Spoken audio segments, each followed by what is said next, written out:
So, welcome participants to the Soil Food Web Summit fireside chat. We have an illustrious group of participants today, and I'm looking forward to introducing each of them in turn. Just to give you a heads up, we have Dr. Vandana Shiva, we have Minni Jain, we have Colin Andrews, and we have John D. Liu. They'll be bringing together a number of different ideas into our fireside chat so we can have a more relaxed conversation. Just to give you a little orientation to me, I'm Dr. Adam Cobb. I'm the Soil Food Web School's science communicator, a relatively new position here.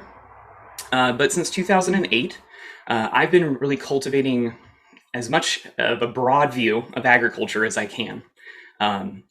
Especially the restoration of living soils has become my passion. And so I've spent some years in academia as an agroecology researcher, produced some papers on especially the ecology of arbuscular mycorrhizal fungi. They're my favorite little fungi in the world. And yeah, I actually have to admit something up front, and I'll be curious to see how the panelists feel about this. But a year ago, on the philosophical spectrum, I would have been much more towards the conventional mindset myself. I had lots of friends that were traditional farmers and ranchers.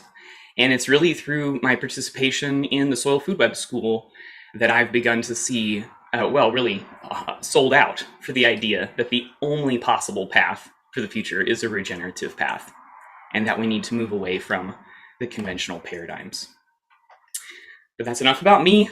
I'd like to briefly introduce each of our panelists, and then I'll give you a little background for each of you, and then also you'll have another opportunity to fill in some more specifics here. Let me start again with Dr. Vandana Shiva. She's a physicist, ecologist, activist, editor, author of numerous books. I think we can call her a tireless defender of the environment, of biodiversity, and farmers' rights. She's really been fighting for changes in practice and paradigm for decades. And Vandana, on a personal note, you are my girlfriend's favorite feminist warrior poet. You are my love. Okay, she'll be very jealous of this opportunity I had. Minni Jain, for the past 25 years, she's working with communities to really regenerate their landscapes and the livelihood of the community. We consider her a leader in community-led management of flooding and drought, and really spreading the knowledge that will help us replenish the world's water bank. And as I think all of us understand in this panel, that water is really the lifeblood of our society. And so it's an incredibly important topic. Colin Andrews was brought up in a number of different countries. That'll be a fun thing to talk about on the panel, and has worked with farmers all around the world. But his passion is really primarily about biodiversity, in particular how insects and wildflowers and trees can influence farming outcomes. And so, Colin, I'm very excited to sort of nerd out with you as a biologist here on this talk together. Colin also represents TNE, our partner organization for this summit, and in 2013, he started to work with TNE and is now the chair of the board as of 2017.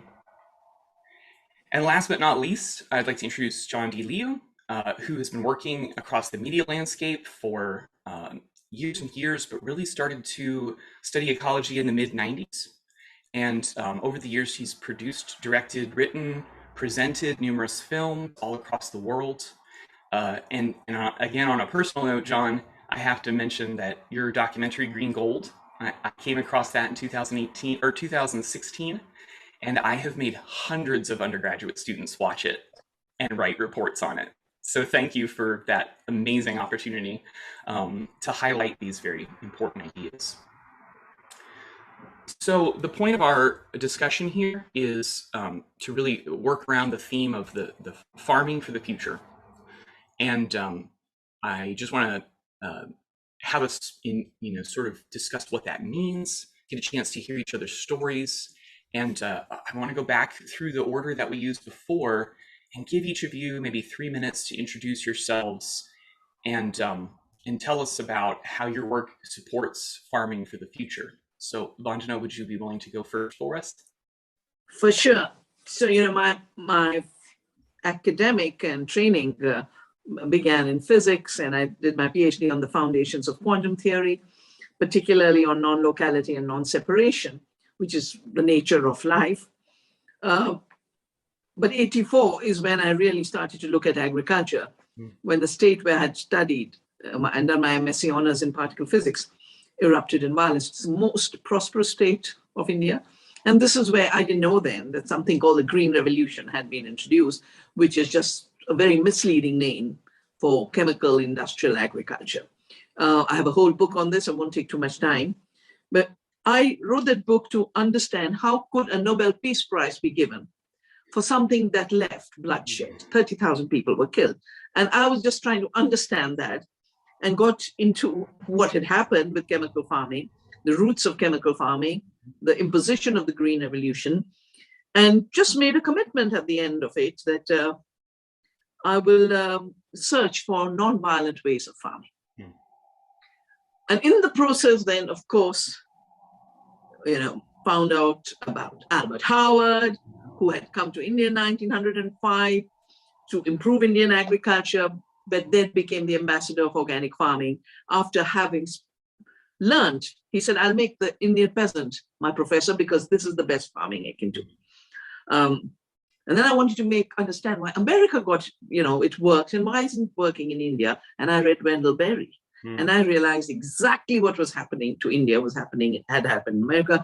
Farmers had been made invisible, small farmers had been displaced, and a false calculus of productivity, increase in food, increase in incomes was generated. And I've literally spent the last, since 1984 to now, that's about 38 years, every time there's one more false narrative, I've been forced to go deep into it. The GMO miracle, the patents of seed miracle. I started to save seeds 1987 and created Navdanya, the movement, and we created community seed banks with seeds farmers have bred that are salt tolerant, flood tolerant, and every kind of trait that you can imagine. What I have realized in these many years is biodiversity is key to agriculture that has lasted. The 10,000 years of farming in India was biodiversity based, always mixed farming and rotational farming. And the future farming will have to be based on biodiversity. It cannot be large scale monocultures. And definitely it cannot be large scale monocultures working as feedstock for cellular meat prepared in labs. It's ecologically such a wrong picture. And having worked on the Green Revolution period, the second Green Revolution period, this third Green Revolution, I apply exactly the same assessment. I said, this is worse than the other two. And I think we need to, this cannot be the future of farming, because it is just more of the same. I've been compelled to make connections between what we were doing in agriculture and climate change. I realized about 45 to 50% greenhouse gas emissions come from a system of food production that's ruining the planet, worse, ruining our health and wiping out farmers. So I wrote Soil Not Oil. And because it constantly comes back to us, there's no other way but industrial agriculture to feed the world. I had to do a book for the Milan Expo called Who Really Feeds the World? Because feeding the world was their theme. And I think the time is absolutely ripe for us to realize that the earth is living, the soil is living, the seed is living, ecosystems are living, farmers are brilliant scientists, and small farmers particularly who work with the soil and the land. And farming of the future has to regenerate this living soil, the living biodiversity, and through the biodiversity, really heal the climate imbalance, the climate disruption. Because every problem, whether it be the health emergency or the climate emergency or the extinction emergency or the poverty emergency, they're all connected to a bad way of farming. Just because some war chemical industry wanted to sell leftover war chemicals. And I think we got to start making peace with the earth. The future of farming and the future of humanity depends on making peace. Ooh, I love that. Peace with the earth. The future is peace. Oh, thank you so much for that. I want to give Minni a chance to tell us a little bit more about her work and her vision for the future as well. Thank you, Adam. Wow, Vandana, your words are legendary. I mean, it's just the way you articulate what the problem is today is what's been guiding a lot of people. And I've listened to this over the years and said, this is what really needs to be, brought up more and more and more. To give it's something which people dismiss as a rant sometimes. They dismiss as oh, these are the greeny beanies, but that is what will keep the earth alive. That is what brings the peace to the earth, the way of farming, the rights for the small farmers especially. And I'd say that my journey into this began very early on in life. I mean, I was born in a Jain family, and the tagline of the Jain religion is live and let live. And that kind of thing was a resonant theme as I was growing up. And over the years, you always looked at life, all life with respect and with understanding of its place in the order of things. And so with that grounding, I knew that there was definitely something that I needed to focus on at some point. And roughly about 25, 30 years ago, I was still living in India in a city called Pune. And I'd started this organization, an NGO, called Earthlings India, and with the intention of working with youth in environment very broadly. We hadn't yet focused on water. But how I came to the water at that point was one summer, I had this group of youngsters who came to meet me and said, we want to do a project together. Can you help us? And so we talked about it, and they talked about particular hillsides of Pune which once were lush and green, and now were bare and dry and completely dead. And their passion was to revive one of those hillsides. So we talked about it, and they said we want to plant 1,000 trees. And that's what they did. We organized, for them to get the 1,000 trees, and they spent their summer holidays planting those trees on that hillside. And we waited and we watched. And of course, that year the monsoon was not very good. And by the time the next year came around and we were meeting, and they came back to me and they said, we planted 1,000 trees, but only 90 survived. And that was the eye opener. Why did only 90 survive? Because there was no water. Nobody watered them, number one. They hoped that the rain would water them. The rain didn't come, and only the really hardy survived. So it was that lack of water. That's what that triggered in my mind, that the fundamental, crucial building block for life to flourish is water. And then fast forward a few years, I came to the UK. I wanted to explore the environmental scene. I was learning. I took time off to really understand and learn what was happening in the environmental movement globally. I met Vandana and various others, giants in the field, who had already done so much work and which fed into my thinking. And around about that time, when I started getting into it, it was about 2011, and I was invited to speak at a water conference in Portugal. And they asked me, who would you like to invite to the conference? And one of my heroes was Regen Singh, who I'd never met, but whose work I'd heard of. And I said, can we invite him? I hope he comes. And he did. And it was a phenomenal meeting. When I saw his work and I heard of his work, of what he'd done with reviving rivers and working with village communities and very, very, very poor areas, the first thought in my head was, if he can do this in the poorest part of Rajasthan, India, why can't this happen globally? Why is this story, not making waves? Why is it not heard of? And from then on, we set up the Flow Partnership UK to really look at, if this can happen in India, how can we amplify this message? How can we bring in people who are doing this kind of work globally to regenerate those landscapes which are occupied by the really poor, the very poor, who've been dispossessed, who are marginalized, who have traditional wisdom, and yet that's ignored. How can we bring that back? How can we bring back that understanding of the landscape of nature, of water that exists in those communities? How can we stop that from getting lost? Can we share that with communities? Can we make that happen more and more? So while all the corridors of powers are busy making policies and coming up with various plans to regenerate the planet and big plans, there is this whole layer on the ground which we work with. And so with the Flow Partnership, we share the wisdom, we get successful projects, we enable projects to happen on the ground so that, entire communities get regenerated. And when they get regenerated with the water, then of course they farm. They don't migrate. There's no distress. There's livelihood. There's local livelihood. All those, aspects of life which lead to peace. So that's essentially the work, and that's what drives the work I'm engaged in. Thank you. Well, thank you so much for that. And as a soil microbial ecologist, I understand that water is the basis for the living soil. So it is just exciting, the work that you're doing. Colin, I'd love to give you a chance to tell us a little bit more about your background and story, and I'm so excited to hear more about Tieni from you as well. Yes, I had a childhood where my father was very knowledgeable about butterflies and moths, and my mother was very knowledgeable about wildflowers. So I had a very nature-led childhood. And I remember very vividly walking into or running into pastures and literally being mobbed by lots and lots of different sorts of butterflies. And that is a lasting memory from my childhood. And I live in England, and I see that those pastures that I used to gamble around in the 50s hardly exist. They've gone. And I've been noticing this for years and getting more and more upset with what we're doing.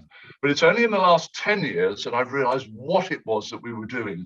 I blamed it just on herbicides. I didn't realize that it's herbicides, fungicides, and fertilizers and specialized in herbicides that won't kill the crop you want to grow but will kill everything else. The perfect example to a monocropist is I'll have 1,000 acres of this and nothing else going to compete with it. And of course, I've come to realize that I went to Australia farming for a while, and I saw the destruction turning virgin bush into salt pans in 3 years. I was appalled at that there seemed to be no connection with the farmers that were doing this work and their soil and biodiversity.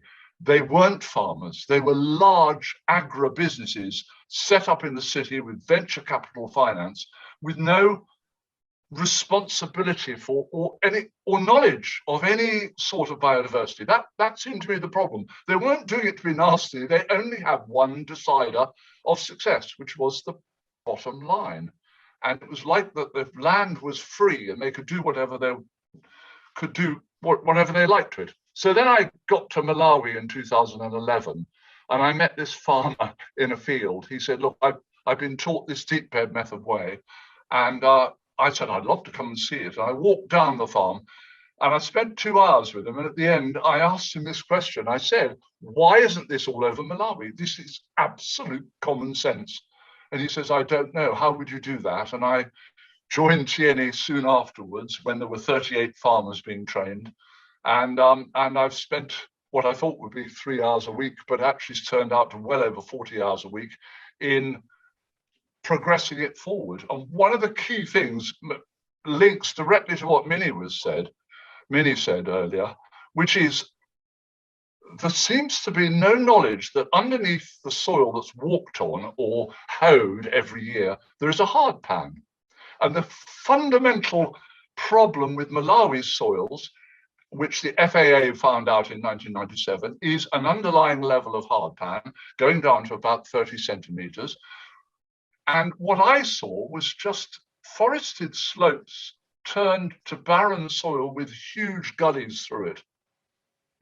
And I saw this method of farming, breaking a hard pan and holding all the water, not letting it run downhill. I thought, this is absolute common sense. So I have spent most of the last 5 years helping Tieni to scale itself up and get the necessary approvals from government, which we've got, and about 20,000 farmers, which is a pinprick, I know, but the wish to learn, the demands for training are such that we know that this method will run and run.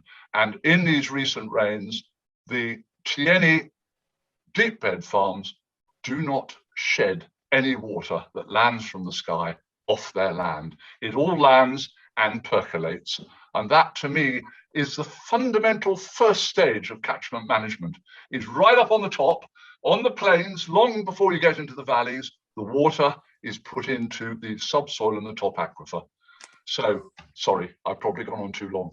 No, you're fine. It's very exciting. And I got to say that when I've seen the materials that Tierney has produced, comparing deep bed farming to some of the traditional maize systems, the fact that you can see the color difference just makes me want to jump up and down. Like, you found magic here. You found magic. So that's amazing. I do want to give John, last but not least, a chance to share a little bit more about his background and his thoughts on the future of farming as well. Sorry that you're at the bottom of the panel here, John. Not a problem. Well, I was not a farmer. I was a journalist, and I went overseas to help open the CBS News Bureau at the time of normalization of relations between China and the United States in Beijing. And I covered the rise of China from poverty and isolation and international terrorism, the Tiananmen tragedy, and the collapse of the Soviet Union, those sorts of stories. But then I was asked in 1994 to make a film for the World Bank called Scaling Up Poverty Reduction in China. And when I did that, I first saw the Loess Plateau. And I, as an observer, as a professional observer, I looked at what I was seeing there, and I knew that this was the cradle of Chinese civilization. But it looked like the moon. It didn't have any vegetation, and it was dry, and there were hot winds blowing and miserable people. And I compared that to covering these geopolitical events, and I realized that one day after the geopolitical events, they're forgotten. And there's a whole new news cycle, and it's all driven by hubris and ego, and it didn't make any sense. And here I was looking through time. I began to understand that I was looking through human history, and I got back to a climax equilibrium when the civilization began. And then I kept looking back over evolutionary time, and I got to geologic time, and I got back through geologic time, and I was looking at cosmic time. And I started to realize what we're imagining in this society is really, it's Maya. It's we're just passing through. We're one of many generations. And so what happened to me in that moment was I realized I'm not a journalist anymore. And I started to study ecology, and I realized that, I quickly came across infinity. And then I thought, oh, this is interesting. I mean, I have never finished. That's a strange phenomenon. But that took me all around the world, and I realized basically what this is about and the future of farming, that it's really the future of life, and it's the past of life as well. So it's just a kind of higher consciousness that we need to live in, and that we need to live in together with compassion and collaboration with all living things, not just with other people, but with all the symbiotic relationships with soil microbes and fungi, but also plants and animals, and the hydrological cycle. I mean, and I was engaged with all these organizations, United Nations and World Bank and different governments, and documenting these giant projects around the world. And I kind of realized, well, really, there's a hierarchical division here. It's really about power and domination, and it's connected to the colonization and genocide and slavery and the the subjugation of the indigenous thinking. And, you know, I just had this amazing epiphany that actually everywhere I've been now to over 90 countries around the world, and everywhere I've been, the people are wonderful, but something is wrong, you know, and the people are not in charge, and they feel disenfranchised, and now there are billions of people at the edges of large degraded ecosystems. So I think as I kept studying, I mean, really I was studying ecosystem function and dysfunction, and in terrestrial ecosystems, that was what I was doing. But then I noticed all this agricultural land, and I realized that the agriculture was dependent on the ecological functionality of the system, that agriculture itself is maybe not even necessary if we understood what was happening. So the most productive systems I've seen are food forests that are just massively productive and totally functional. And I mean, you don't even have to plant, you just harvest again and again and again. And they're the most moist and the most biodiverse and have the most accumulation of organic materials. So this was my recognition that the geopolitical world, and I definitely agree, we must have peace in order to have ecological health. We're not going to be able to restore the earth if we're destroying ourselves and the earth. And I think the majority of people are ready for that. So that's a little bit about me. I'm sure ready to live in that world, John. And thank you so much for bringing that to the table here. So when I trained a little bit in education, an important principle was start with the end in mind. And so if we're going to talk about the future of food, I want to do a thought experiment with the four of you, if that's all right, where we go to the year 2100 and we send back a few messages about what that food system looks like, what the global food system looks like. I'll give you an example.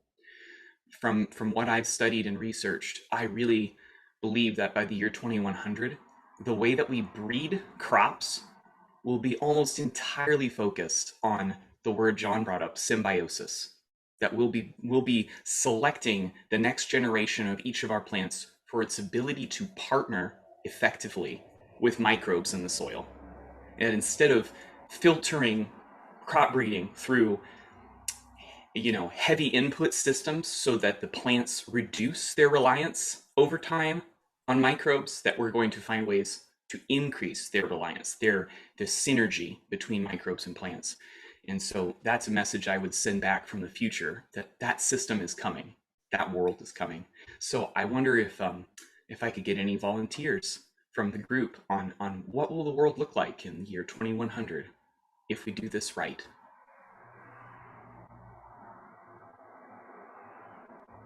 Please, Colin. I'm going to be a bit controversial.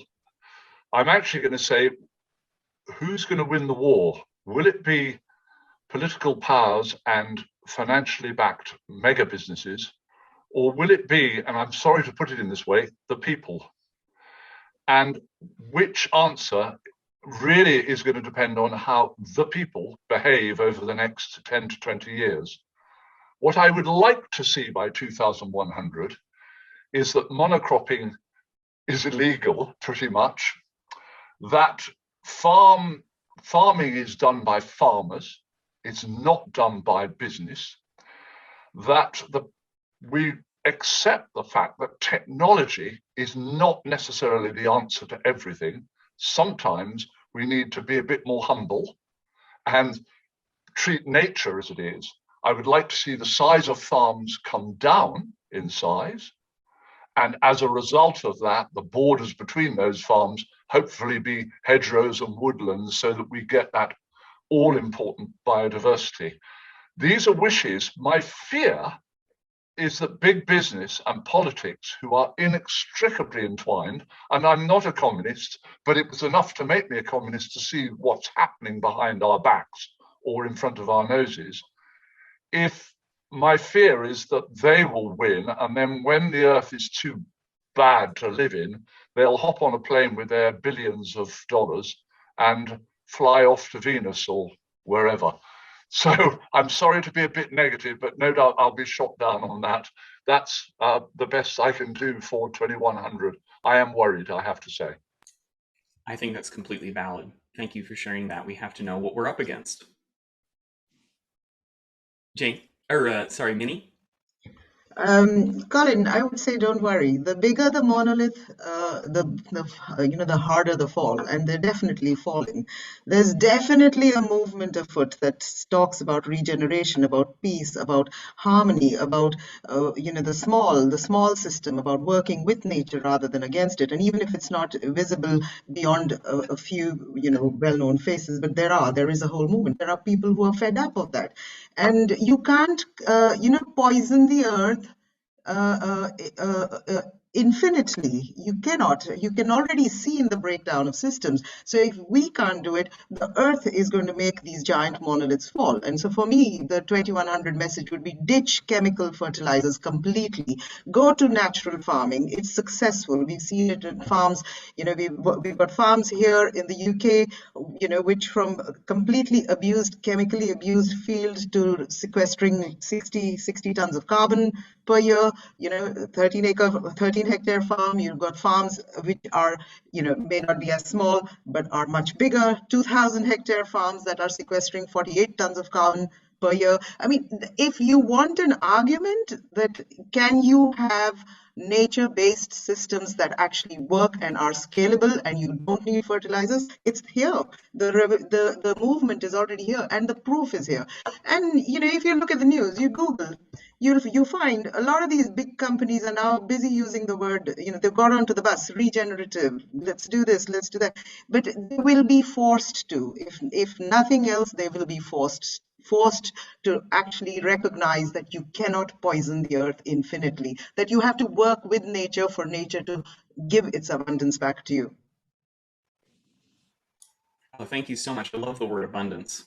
I really hope in the year 2100, we have a system of abundance, a thriving system. John? Yeah, I would, maybe a little controversial, and I don't mean to be disruptive, but you said we would be selecting. I'm not sure that we should be selecting. I think that nature has done a very good job of selecting, and we need to understand evolutionary succession. And we can put back building blocks to bring back basic function, but I think that biodiversity we're really trying to support the ecological function and allow the legacy genome to reestablish itself and go forward. No, I take that as a fair rebuke, John, because we need to not. Rebuke is too harsh.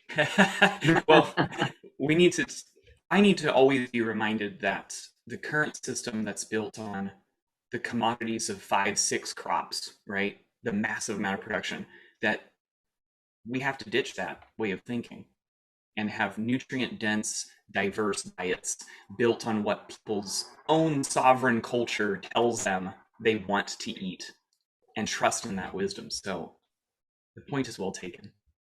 If I could add one thing, I would just say that the value of is more important than the cost. So we've been in a transactional economic system where the cost price is discussed and there's speculation between the cost and price, and that's basically nothing. So nothing is happening there.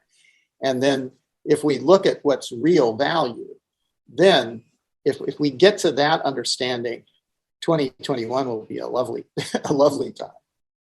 2100 will be a lovely time. Yes, indeed. Vandana, would you share with us your thoughts on 2100? Yeah. So, we have two clear paths to choose from.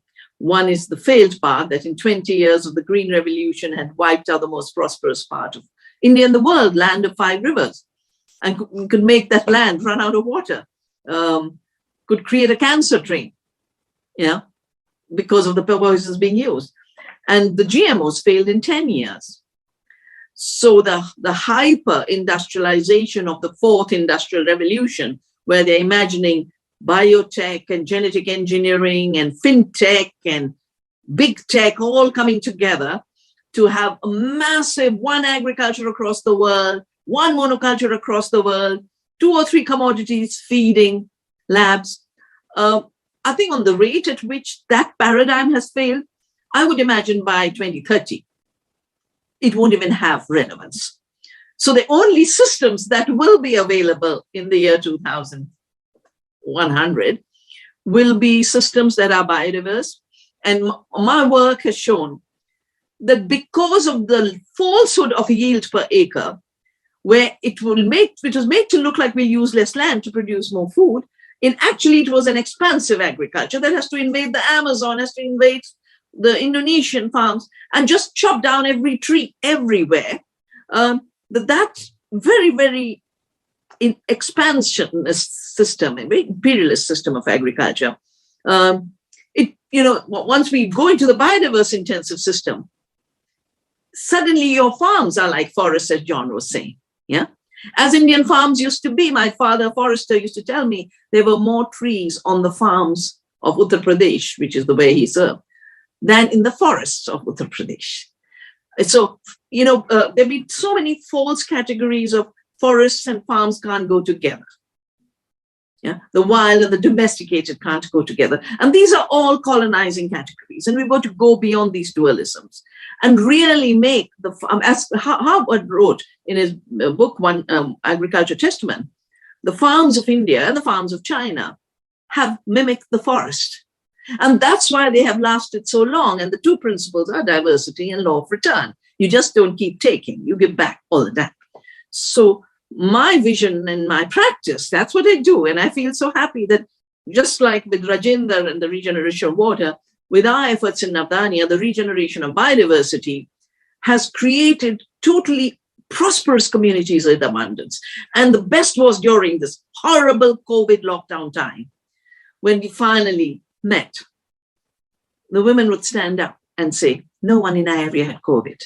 We had so much diversity of food and we shared and we had no scarcity. Where the long distance supply chains were, food supply collapsed.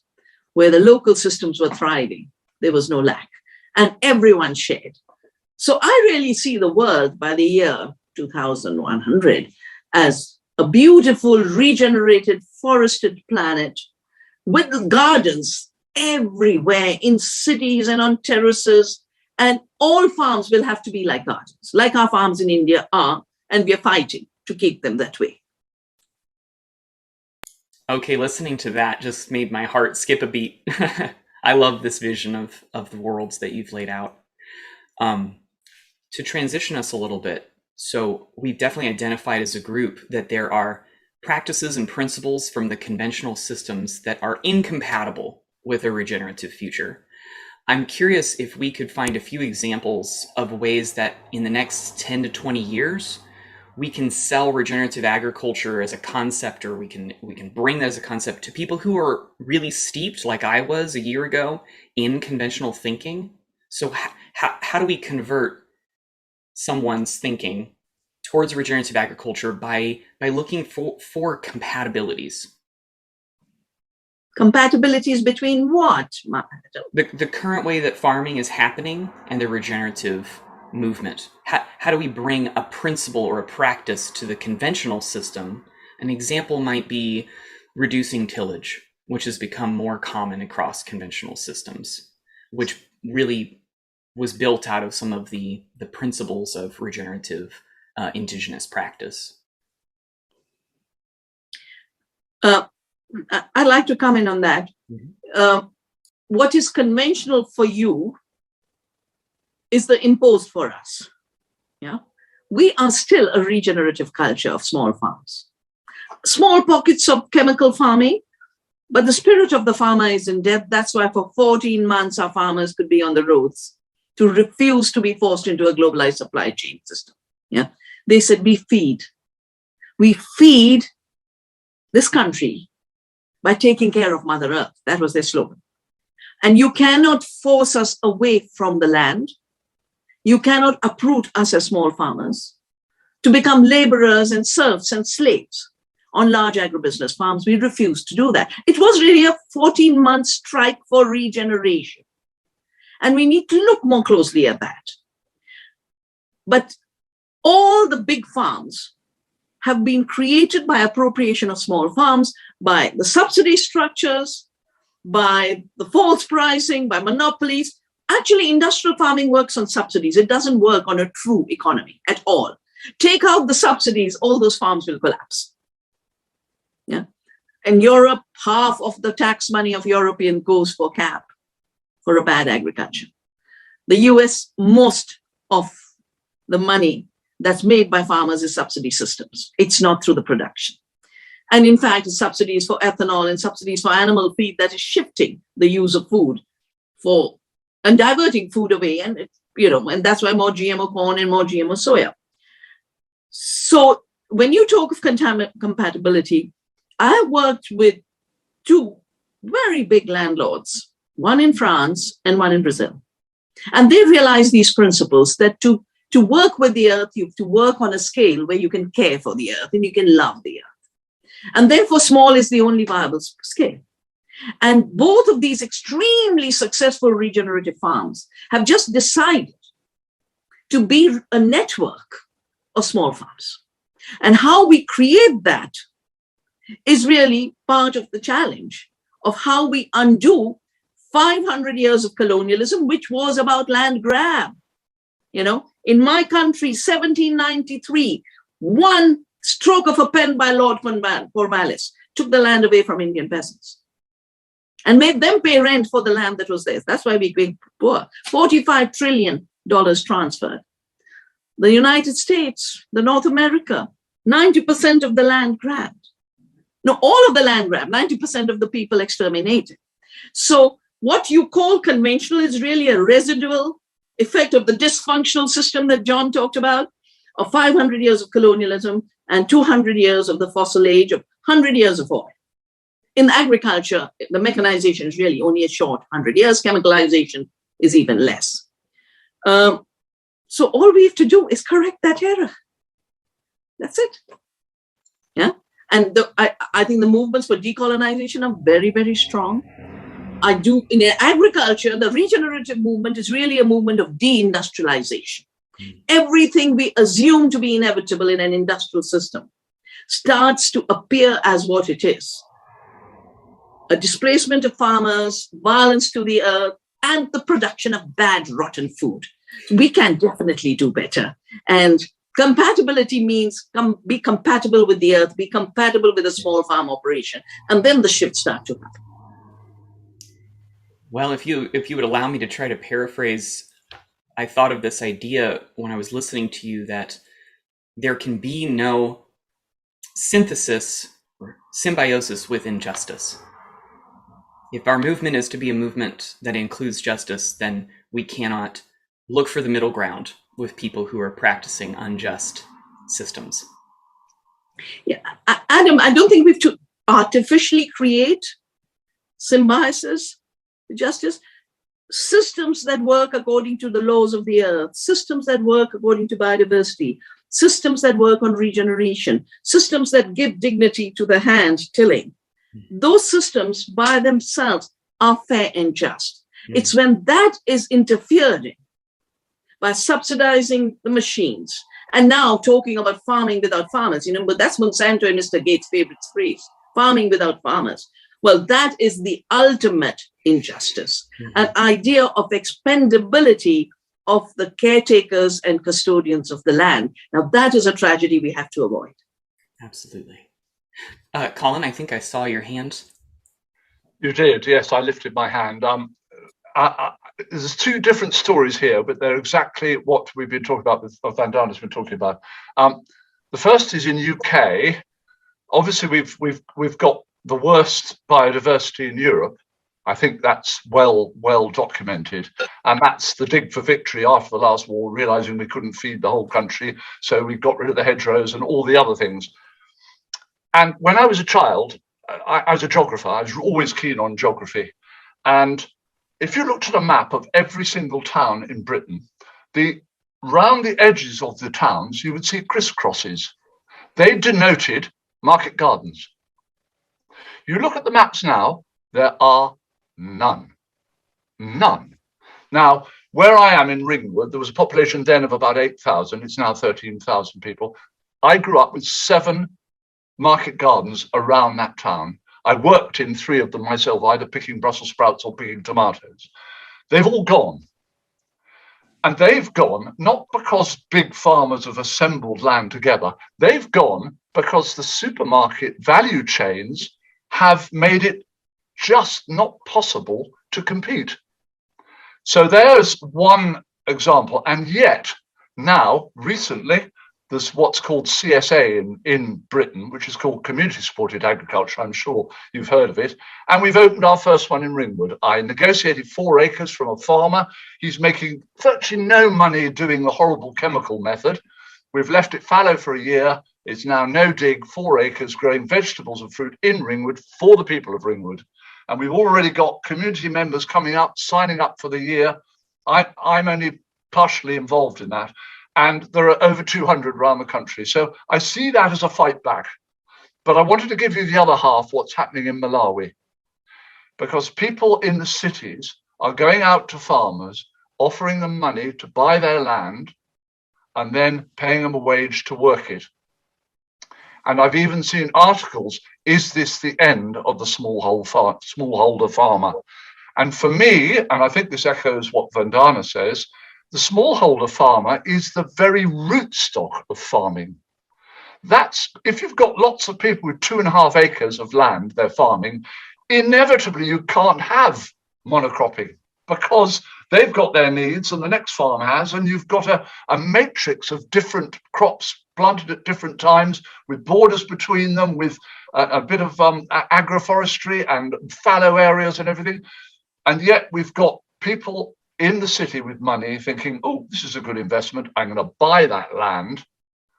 And then my concern is that those farmers then become labourers, and they might still be connected with the land for a short period of time, but we get a downward spiral of the treatment of that land as a financial exercise rather than Mother Earth. Absolutely. I thank you for bringing that perspective. And I think I saw John raise his hand in there, probably because he liked something that you said. Well, yes, I mean, I think we're talking around, and many of these things are truly wonderful. But I have a feeling that the concept of ownership is not necessarily our friend in this discussion, because it's leading to things which I don't think are, they're from human interests and human thought. And I kind of noticed when I was studying evolutionary succession that over a very long period of time, the Earth was totally colonized by biological life, and that it was transformed. The oxygenated atmosphere, the freshwater system, the soil fertility, and the amazing biodiversity all emerged. And then into this, human beings emerged. So basically, human beings emerged in paradise. And this is very close to the Judeo-Christian Islamic cosmology. And so that is of interest because the second part of the cosmology is that human beings sinned and were cast out of the garden.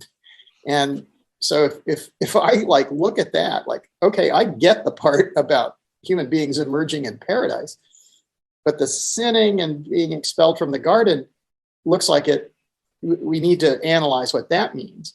And it looks like, to me, it is this belief in ownership and in valuing things that human beings make higher than nature. I think that stewardship is something that we should look at as opposed to ownership. And basically, in my experience, we're all going to die. And the idea that we own the land is kind of silly.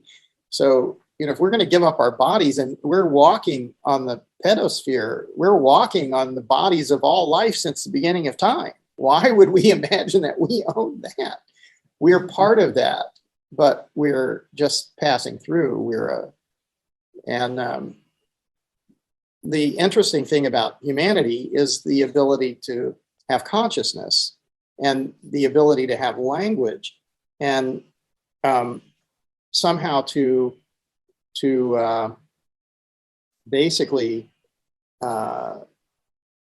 transfer knowledge from one generation to the next. So it seems that, to me, having gone through this academic world now somehow accidentally, I found that most of what's going on in education is not really education at all. It's more or less vocational training, where somebody's trying to get a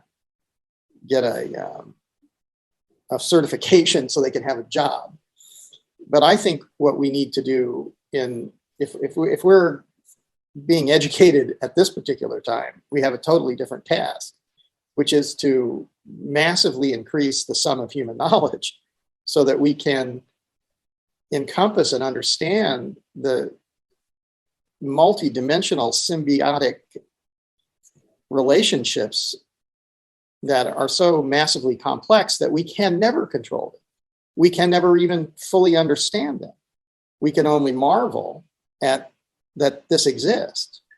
And this is what we've lost. And I think that may be the original sin, to believe that human beings were more important than we are. Stewardship, not ownership, is what I would recommend in 2100. Awesome. Thank you for that. And I apologize for that interruption. I think it was just a little technical glitch there. I'd love to hear your thoughts on this subject as well, Minnie. Yeah, in terms of compatibility, I mean, I don't see any compatibility with a mainstream industrial system of agriculture at all. And that is an ownership in the hands of a few shareholders, whereas the earth does not, to pick up on John's idea, the earth does not belong to a few, it belongs to all of us. And what we're seeing happening more and more and more is that this ownership getting into fewer and fewer hands. I read this article in The Guardian some time ago where 70% of farmland is owned by 1% of the people, and that itself is terrifying to think what they're doing with all the gifts of nature that are to be shared. There are no there are no sharing mechanisms left. There are no benefit equity sharing mechanisms. You have water. Water is a natural fundamental right for all beings.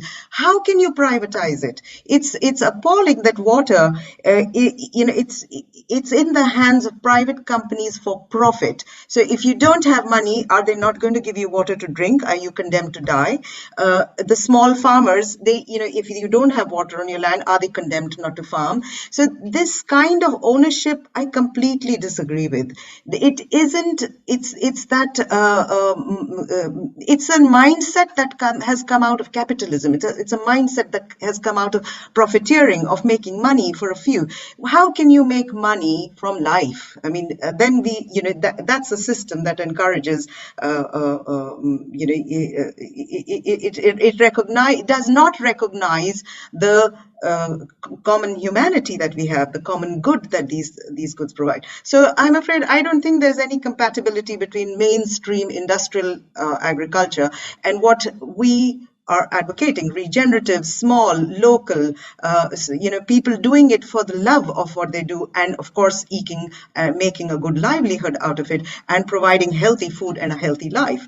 If you talk of peace, the words of one village in one of the villages that we had worked in, and where the water had come back, he said, we had so much strife in our life, and now, and then I'll use the words in Hindi, he said, Shanti Che, there is peace. And that peace that he's talking about, is not a peace that comes so easily. It comes from living in harmony with your surroundings, having the gifts of nature give to you so you can live a good life and share with others. And that's the kind of peace we're looking at. And I'm afraid industrial systems of agriculture and ownership don't provide that at all. Yeah, I really see that the question was framed the wrong way, but you all have brought out these ideas, these beautiful ideas that leave me thinking, this is a kind of on the fly question, but what's the next thing that we need to topple to make this incompatible system fall? What's the push need to be from the regenerative movement towards some aspect, a pillar that's holding up the current unjust system so that we can accelerate its decline so that this new paradigm can rise? I mean, I don't want to get too revolutionary in here, but I think growing the new regenerative practice and the new regenerative paradigm, which is also the ancient practice of societies that practiced perennial agriculture. And part of the problem with constantly searching for newness is you discount everything that was done right. And, I've done this work now for so long that I know you don't have to push their pillars. You just have to grow the next seed, and the soil will grow the next mycorrhizae. Yeah, that it's what will topple, because all this happens with care, without external inputs, without finances, without subsidies. So at least for the work we do in India, we are watching how the farmers who did not get trapped in GMO seeds, the chemical treadmill, and the supply chain treadmill are actually doing much better. We've just done a study. I had farmers from the BT cotton area where the suicides have been huge. We've lost 400,000 farmers to suicide since globalization, of which 85% were in the cotton belt, and 95% of the cotton is owned and controlled by Monsanto through its BT cotton. We just did a study with the farmers who've gone back to native seeds and are doing organic farming and are creating local distribution systems like the CSAs. But, we don't have that level of formalization of anything because we are a self-organized society.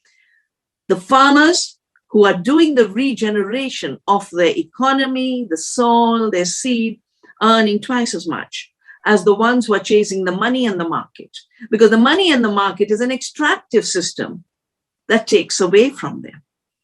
It's not giving to them. So I think three things have come out in the discussion so far. The privileging of the large with a false calculus of productivity. Large is inefficient, large is subsidized, large is based on energy slaves and other slaves. The small is the true free economy. The second is the 500-year construction of private property, beginning with land, going on seed. That's been my life's work, keeping seed in the commons, creating community seed banks. We created 150 of them. Water is another. Knowledge now is the new enclosures. Our data is the new enclosures. So this whole issue of owning and property that John pointed out. And the third that's coming through so clearly is regeneration is an economy. It's just that because it's based on circular economies of giving back, and the linear extractive system only knows how to measure extraction. A GDP, what is GDP? Cut a forest, you have GDP. Grow a forest, you don't have GDP. So the calculus is extractive.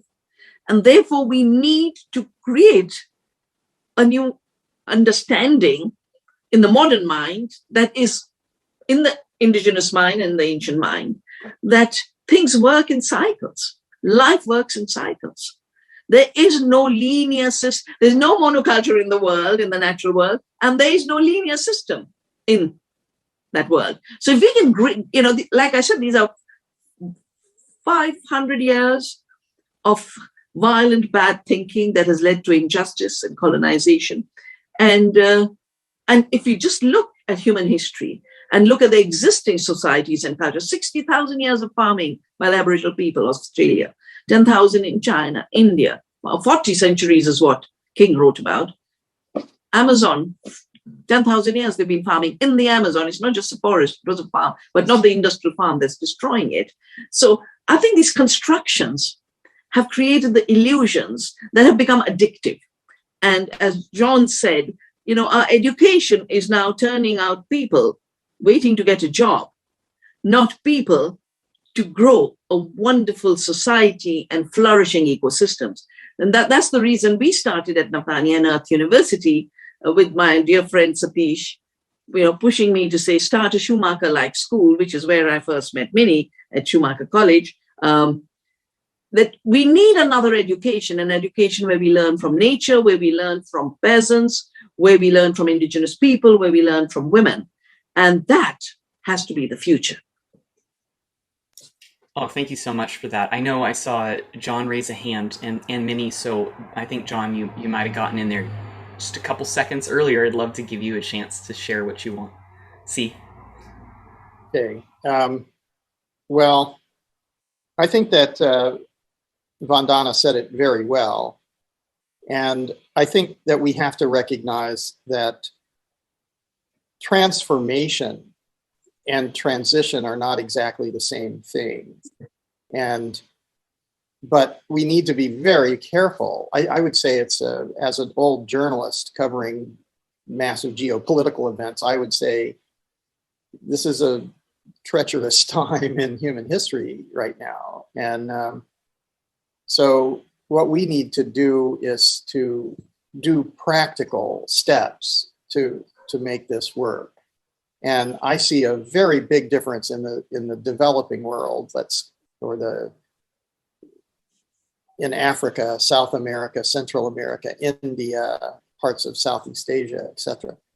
Those places are ready to have a tremendous leadership role now, because what's coming from the developed world is just a loop, and it's just running the same logic which didn't work at all, and it doesn't take us to where we need to go. But we need to be very careful at this time, because we need to build out a functional system before this system implodes of its own corruption and mistakes.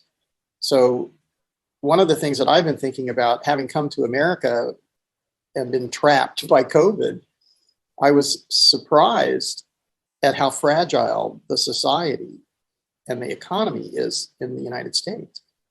And I think one of the things that I noticed was that there's so many homeless people and hungry people and people who are failing and falling through. There's no, and they're sort of systems, but they're kind of gulag-like systems. They're not really compassionate and inclusive. What we need to do is realize that we can reduce this to the logistics. We could make central kitchens. We could make creator spaces. We could engage these people in doing what needs to be done. They could do restoration. They can do regenerative agriculture, and this gives them their rights back. This gives them land. This gives them hope.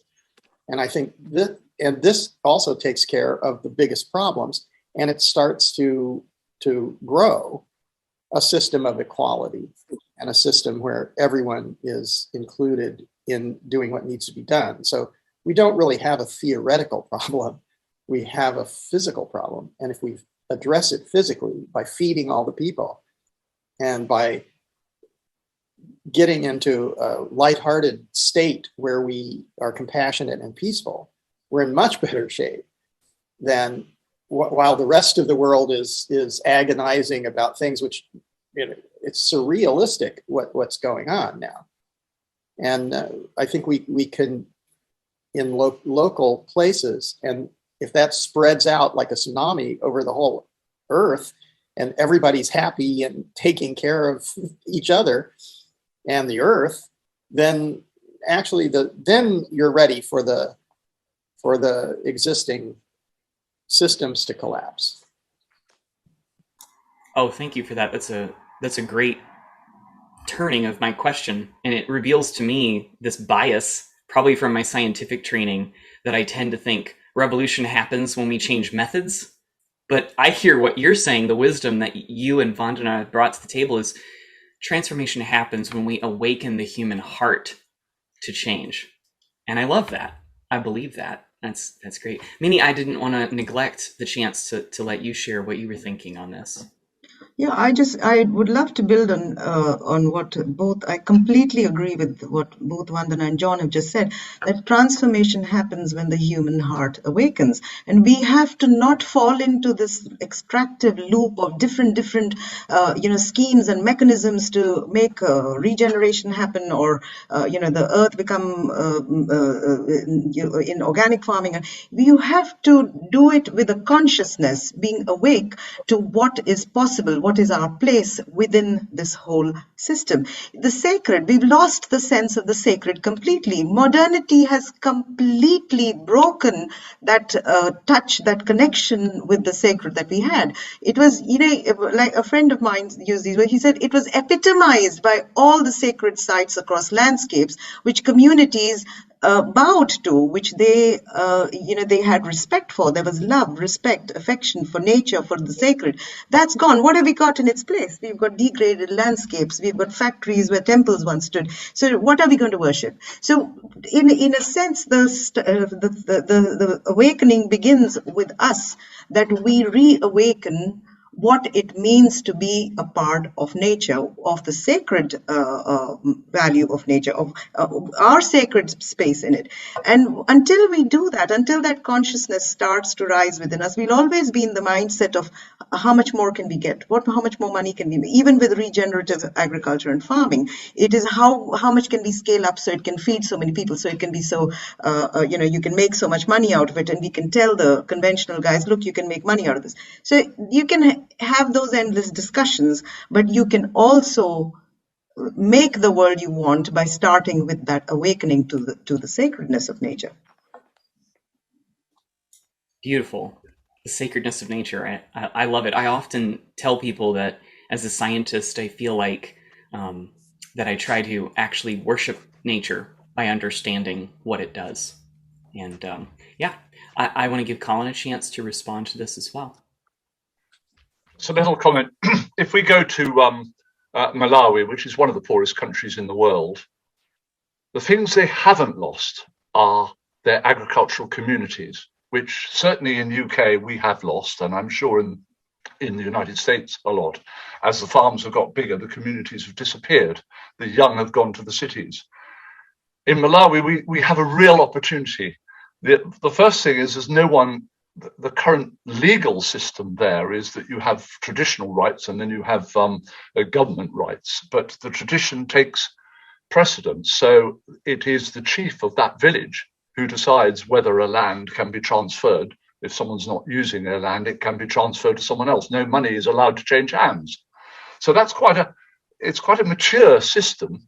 And I can imagine that governments coming from the developed world will say, oh, you've got to change this system. We've got to have titles, and then you've got something you can sell. And I think we can take a lesson from Africa, just as John said. We could take a lesson from Africa and other areas where they still have that sense of community. They still have that sense of being of the land.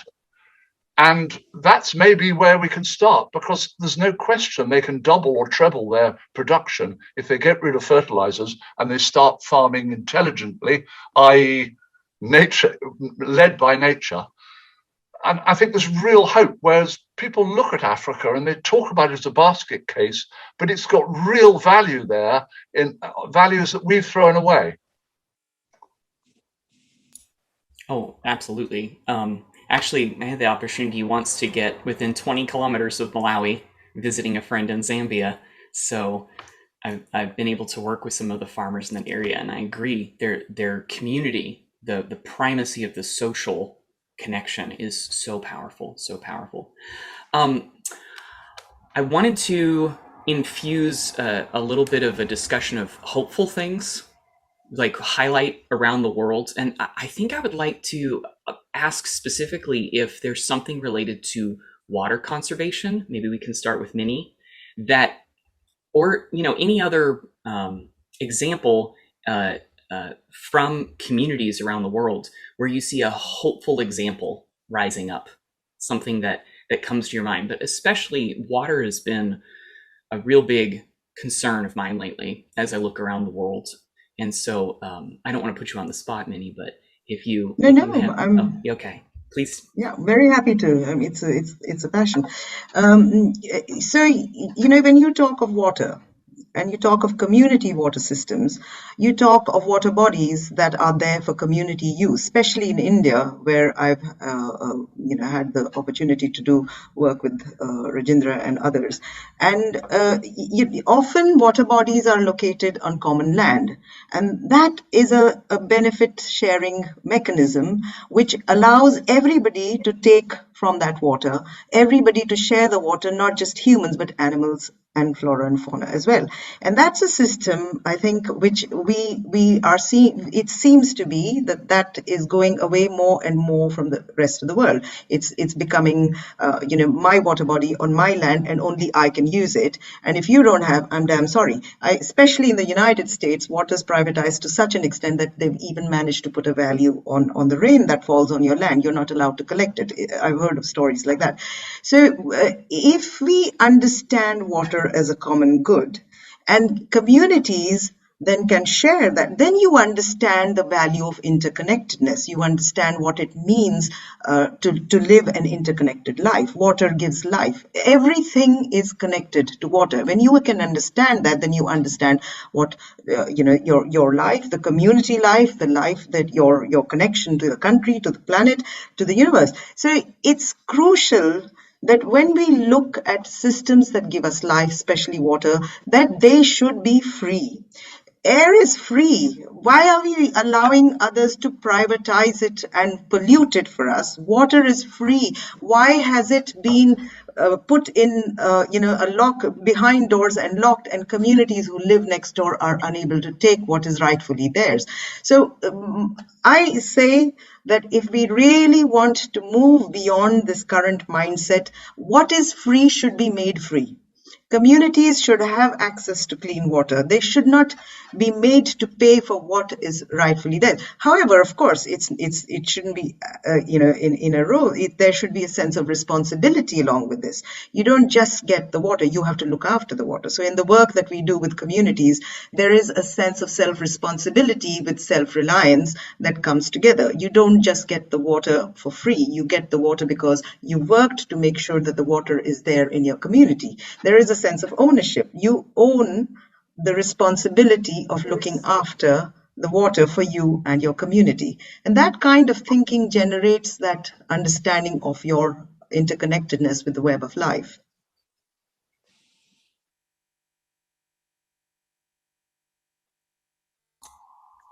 Wonderful. Adam, I'll just share our experience in Navdanya. That, I began with saving seeds and basically regenerating the seed, which led to regenerative agriculture and biodiversity-based organic farming. And then we find that just by intensifying biodiversity, we can feed 2 times India's population. Whereas every second child is so severely malnourished today, and every 4th Indian is hungry, because a chemical industrial agriculture and a commodified agriculture takes food away from people. It produces more commodities, but those commodities don't feed anyone except profits. So twice as much nutrition. The second is the farmers are earning 2 to 10 times more by getting out of the commodity treadmill and the chemical treadmill. And therefore, this other economics of the living circular economy becomes very important. We sit with farmers and do these cost-benefit systems, because everyone's made to believe if you give up your own seeds and take chemicals and buy the seeds, you're going to become a millionaire. And that's the ads of the agribusiness. And everyone's in debt, and the suicides start. And then before you know it, they're selling their land. But the third link to water is, we just started because we had to do organic farming in order to protect the native seeds, because chemical agriculture is what has led to the green revolution varieties, the hybrid varieties, the GMO varieties. And having practiced biodiverse organic farming on our farm in 10 years, our water level had come up by 70 feet. We were replenishing the water. Our irrigation frequency had come down 75%. Because chemical agriculture needs 10 times more water to produce the same amount of food. Because it returns nothing to the soil. It leaves the soil totally impoverished. The data is now there, 0.5% organic matter, 80,000 liters per hectare, 1% organic matter, 160,000. I mean, water is the biggest reservoir. Totally. And as a reservoir, we replenish water. So, when you do true regenerative, not reductionist regenerative, you cannot practice carbon reductionism. And I think we'll come to that separately. But true regeneration is regeneration of biodiversity, and all the butterflies and insects that Colin saw in his childhood, they come right back. We have 6 times more pollinators on our farm in Nathania than in the forest next door. Yeah, soil organisms, 300% more, including the mycorrhizal fungi. We're just doing a new study. Every plot of our land, we are doing a soil map. And we're going to find out how much richer the soil is by purely being grateful to the earth and caring for her. That's all. Our work is just care. The great work is the earth's work. And I think that's what John was talking about, when he said you don't have to kind of fix things. So no matter what the crisis, it could be the malnutrition crisis, the climate crisis, the soil crisis, the water crisis, care for the land. Earth care is a solution to everything else.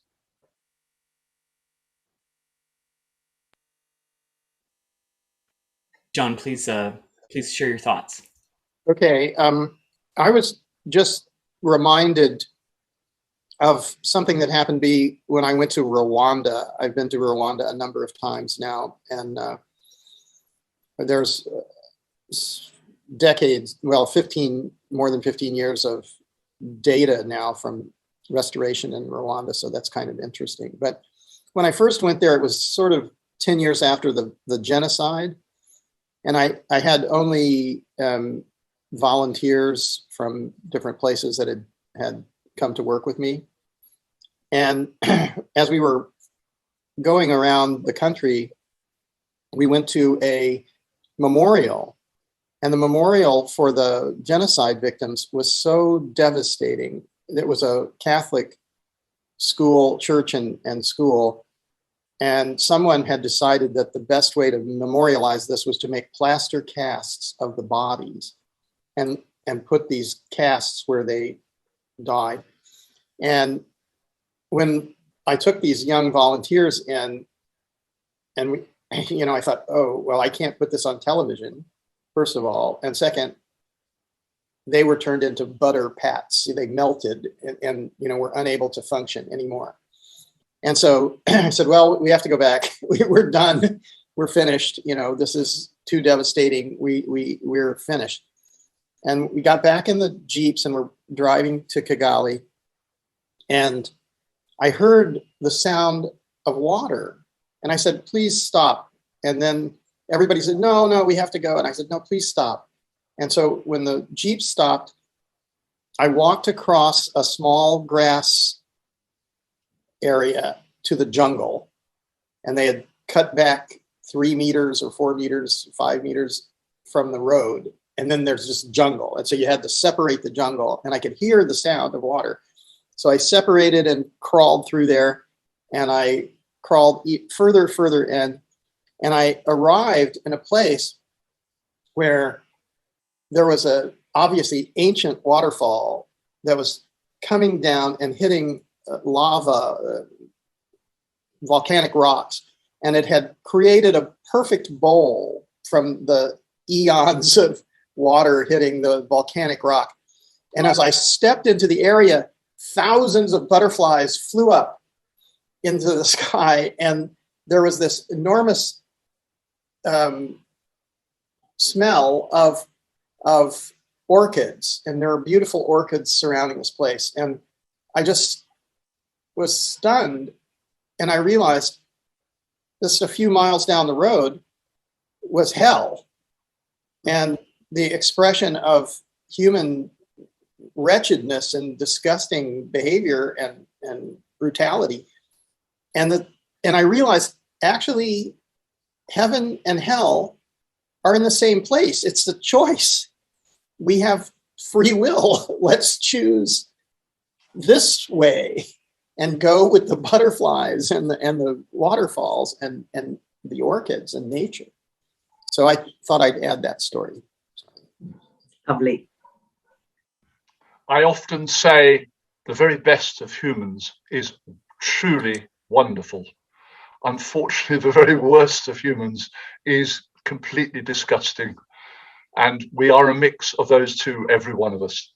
We just need to reach for the sky rather than the alternative.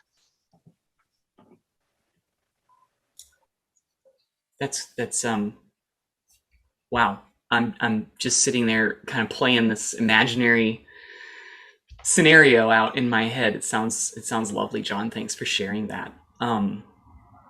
We're getting closer to the end of our time, and I wanted to pivot to a couple of fun things. I mean, this has all been fun. This has been good for me, if no one else. So thank you. Food, the eating, the cultural aspects of food. Do we see that as a way to help spread love for the planet? What are some things you're seeing in community around food as like a love language that could really start to awaken human hearts to a more regenerative future?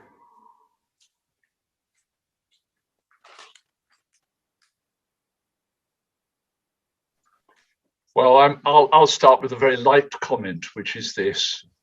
I think that we should praise the foods that naturally grow in the land that we live in. And my concern is by introducing plants from other continents, other countries, the danger is you don't introduce the microbiology with them, and they have grown with that microbiology in that country. So my love is of vegetables and fruits and plants that grow in the country where I'm living, the local produce. And that would be my dream, that we just stick with the local produce. We don't sit in England eating pineapples, because that is clearly mad.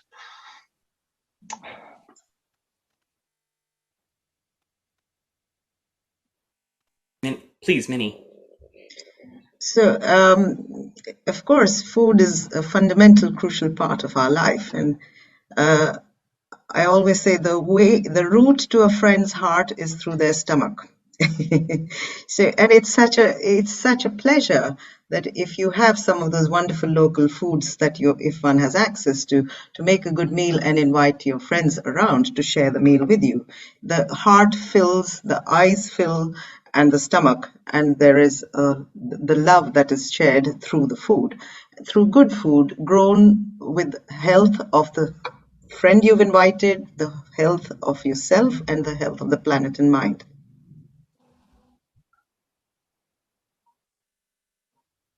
I think we have to broaden this concept of food and maybe use it as the mechanism to grow the community. So there are these people who are hungry, and if we all come together and we make sure that they're well fed, and then we link that with the community supported agriculture systems, then we actually can control more land to go into regenerative and organic agriculture. And we can ensure that the people who most need nutrient-dense food to heal themselves. And then they form a society. They become capable to stand up, where now they're failing. And so the industrialized world has rejected them. They're failed, and they cannot compete and so if we treat them with respect and compassion, and they have the ability to stand up, then actually it's within those people and the people in all over the world, the young children who are in Somalia or Yemen or Mali or somewhere, where they're innocent of all this other stuff. Their minds can do more to help us to expand our collective intelligence.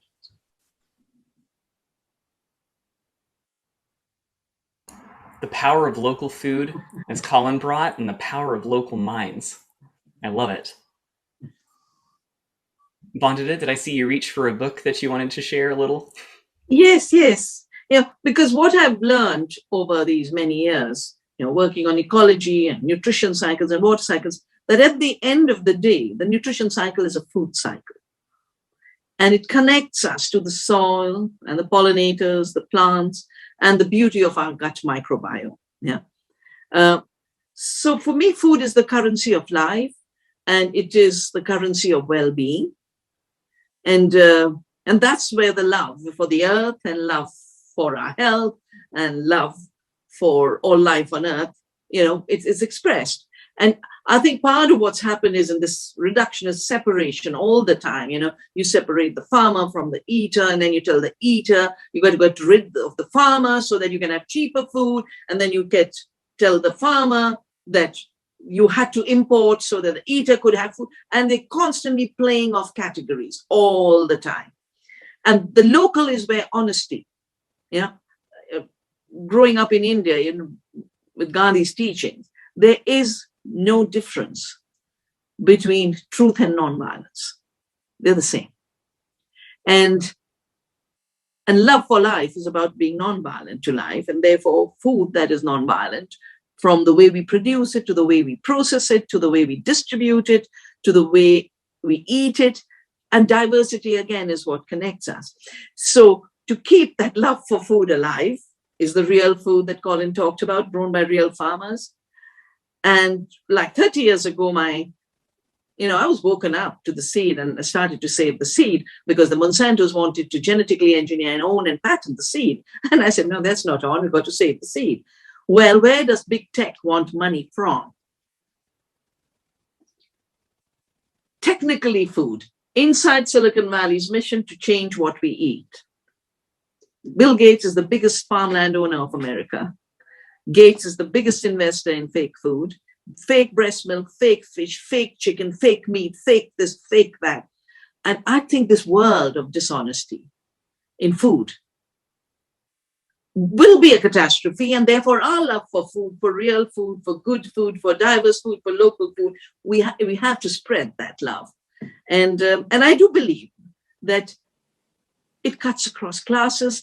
And more importantly, as John said, by bringing food back to the center as a sacred gift and a fundamental right, we actually start to address problems of exclusion and problems of injustice. That food is where we can, as ordinary human beings in community, start to address the problem that big governments and big ag will not just not address, but they will aggravate them. I love that. I think, John, you had mentioned something about community kitchens as well. And I think that's part of, I guess, the strategy that I'm looking for. The point of leverage is places for awakening. If we need people to meet and awaken over food and learn about agriculture and learn about their ecology, how do we bring them together in places? I think also, Vandana, you said this happens naturally. If something is not pushing down against this kind of community and connection, then it can happen. Yeah. And John, with a little excuse, I just want to mention, that 14-month farmers' protest in India, how did they sustain themselves? They were running community kitchens. And the beauty was the old men and the young men were cooking. And it wasn't just women.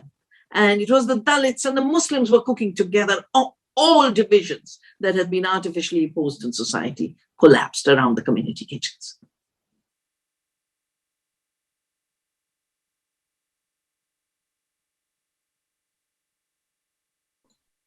During COVID, our community has really pulled together, and in our local library, we have a community fridge. It's actually 3 freezers, 2 fridges, and a whole lot of stands outside the library. And people are bringing their excess crops from their allotments and from their gardens and leaving them there.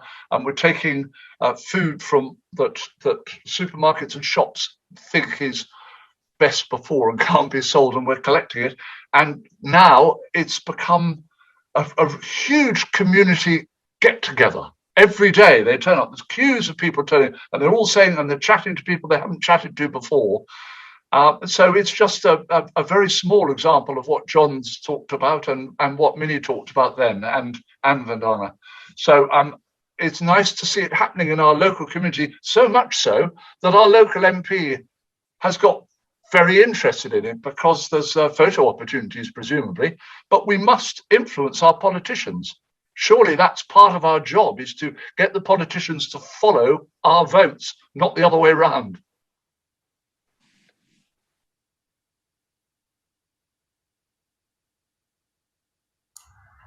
Absolutely.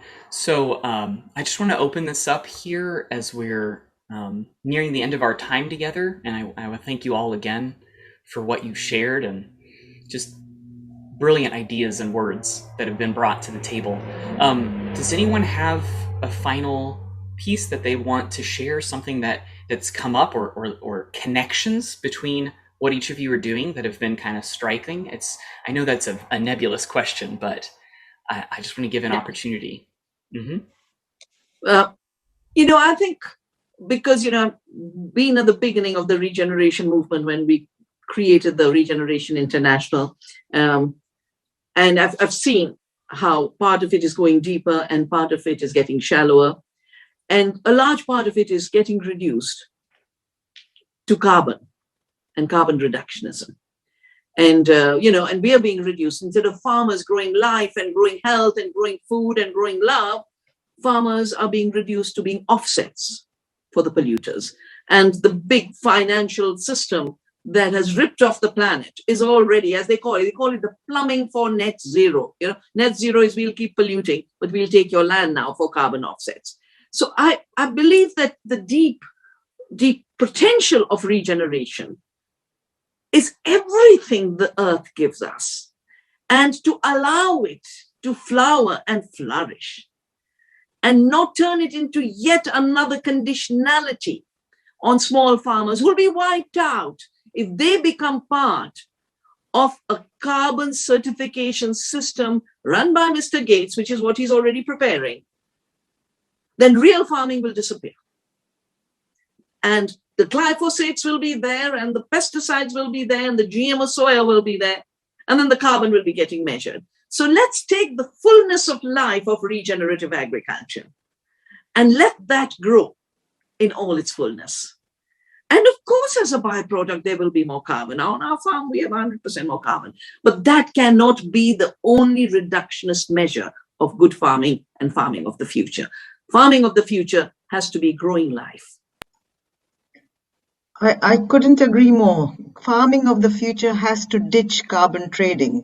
It's the death is in that trading. Why are we trading carbon when we can actually, on farms like yours and all other regenerative farms, we are sequestering more carbon than actually that's being emitted. And instead we've got a business as usual mechanism which is given green credentials. So the future for farming is definitely ditching carbon trading and carbon offsetting.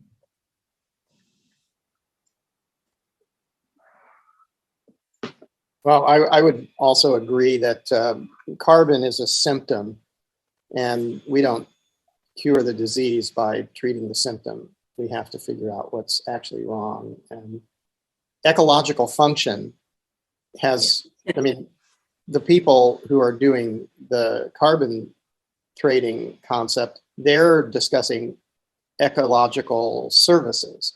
This is an anthropogenic interpretation, and ecosystem function has nothing to do with human beings. It has to do with 3.8 billion years of evolutionary time and the emergence of an oxygenated atmosphere and a freshwater system and fertile soils and biodiversity. And it's the only method that has proven to be able to create those processes, those systems, and to constantly filter them and continuously renew them on a planetary scale.